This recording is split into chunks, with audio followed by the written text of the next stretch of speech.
Ladies and gentlemen, I think it's an honor for me to ask the Deputy Minister of Science and Technology, Honorable Mr. Derek Hennekon, who is a member of the NEC of the ANC, to address us.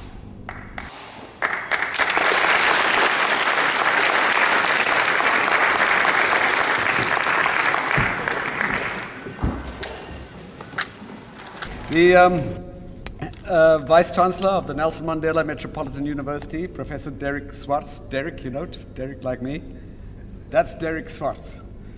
Deputy Vice-Chancellors present here this evening, Dean of the University's Science Faculty, President of the South African Mathematical Society, Professor Hlengani, not James, Hlengani Siweya. Treasurer of the American Mathematical Society, Professor Robert Daverman. Distinguished guests, friends, thank you very much for inviting me to be the guest speaker at this incredible and impressive collection of beautiful minds, of mathematicians. Now, I truly, the mind of a mathematician is different from any other mind. I've got to tell you that. There's a very well-known mathematician here, I'm not going to point fingers, who spilt a bit of wine on his shirt, but the response of anybody else when you point it out goes and changes the shirt, or say, oh my goodness, how can I cover up? He says, oh, yeah, I wonder what the statistical odds are of spilling that wine just here on my shirt. But what you've got, Professor Derek Swartz brought this to my attention. Beautiful choir, wonderful choir, excellent choir. What do musicians and mathematicians have in common? And he brought this to my mind, that this is the ultimate in creative abstract thinking. Unfettered, creative, abstract thinking that lays the foundation for so much more. But at the same time, it's almost the definition of abstract thinking. Or so he told me. He might be wrong, but I would never disbelieve a vice-chancellor of a university like this. Now, that was the nice thing I said about my namesake, Derek. Let me attack him quickly, and then I'll get that one over and done with, okay? Vice-Chancellor, you're very wrong. I know you're an extremely intelligent man, which was quite evident in the beautiful speech you gave. But, you know, you have this self-imposed limitation. You say you can't dance. We don't believe you. He can dance. Let's give him a round of applause for at least trying. And you know what? It was partly just a light-hearted comment, but underlying this comment is the notion of self-imposed limitations. And in mathematics, that is the case as well. So I'd like to extend a very special welcome to delegates from abroad who have traveled far to be here with us today. To you, I would actually like to say, welcome home, welcome back, welcome home, as you return to the true roots of the human race, the cradle of humankind. These are your origins. Now, some of you live in Italy, some of you live in the United States of America, but you only recently arrived there. Your great-great-grandparents come from here. And while you're here, you should visit your ancestral graves, because they are here. But you really are truly welcome. In fact, paleontology is one of the very important sciences that the Department of Science and Technology supports, because we have overwhelming evidence, not only in South Africa, also in other African countries, Ethiopia, Kenya, that truly the human species, us, Homo sapiens, were born on this African continent.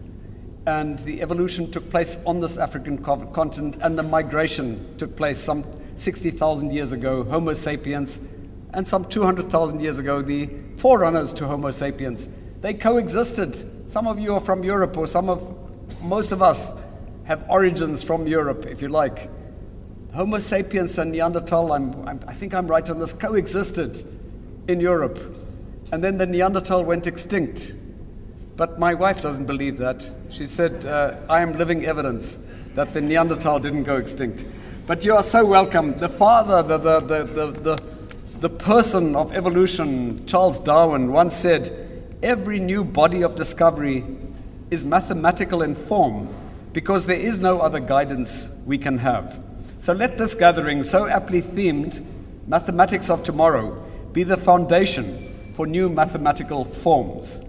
To those who have traveled from elsewhere on the continent and from towns and cities all over South Africa, a special welcome to you. Ladies and gentlemen, South Africa has, in a relatively short space of time, since the birth of our democracy in 1994, grown accustomed to housing superstars, whether it be in entertainment, business, sport, or music.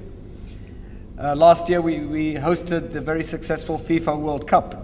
Last month, Cape Town played host to the 62nd International Astronautical Congress, the first time that representatives and officials from the world's space companies, societies, agencies, and institutes met to exchange experiences and ideas.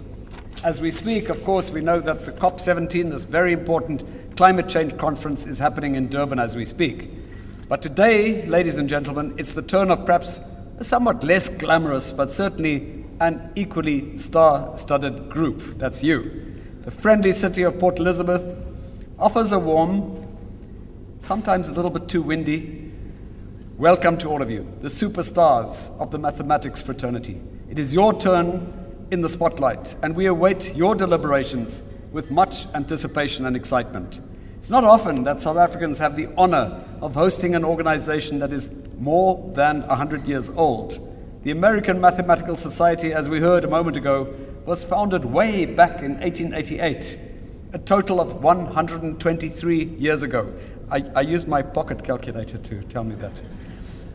The South African Mathematical Society was established in 1957, so it's a mere youngster in comparison, but between the two of them, we have a collective 177 years of experience.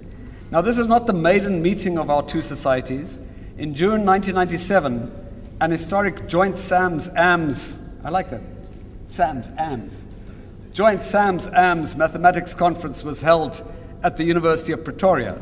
This was also the first time that SAMS had joined forces with the Southern African Mathematical Sciences Association to host the AMS. That conference marked the beginning of a new era for Southern African nations' cooperation and collaboration in mathematics.